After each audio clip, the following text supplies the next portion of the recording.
స్వయంగా వాళ్ళ సిఈ గారు చెప్పడం జరిగింది, మీకు మేము 26 కోట్ల రూపాయల సిఎస్ఆర్ ఫండ్ పెండింగ్ ఉన్నాం అని చెప్పి. వీళ్ళని మనం సంవత్సరానికి 3 కోట్లు సిఎస్ఆర్ ఫండ్ అడిగాం, కనీసం అది కూడా ఇవ్వలేకపోయారు.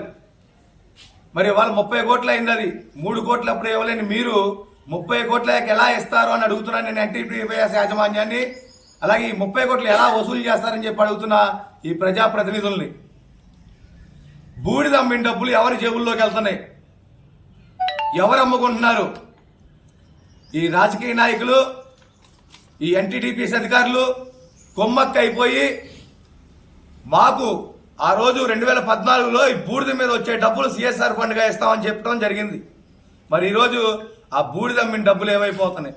గతంలో కంటే ఎక్కువగా ఈరోజు బూడిద రవాణా మనం చూస్తున్నాం, డబ్బులు కూడా ఈరోజు ఎక్కువగా రావడం చూస్తున్నాం. మరి ఈ డబ్బులన్నీ ఎవరి జేబుల్లోకి వెళ్తున్నాయో సమాధానం చెప్పాలి మాకు. అది ప్రభుత్వం చెప్పిద్దా, ఎన్టీటీపీఎస్ యాజమాన్యం చెప్పిద్దా? ఎవరైనా సరే మాకు సమాధానం చెప్పాలి ప్రజలకి. 30 కోట్ల రూపాయలు మీ దగ్గర పెట్టుకుంటే మా గ్రామ అభివృద్ధి ఏమైపోద్ది? మా అభివృద్ధి నిధులవి.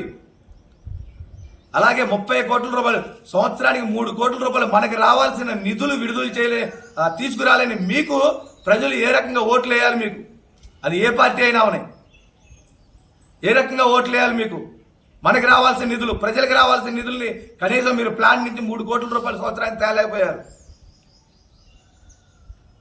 8 సంవత్సరాలుగా మనకి పెండింగ్ ఉంది అక్కడ మన అమౌంట్.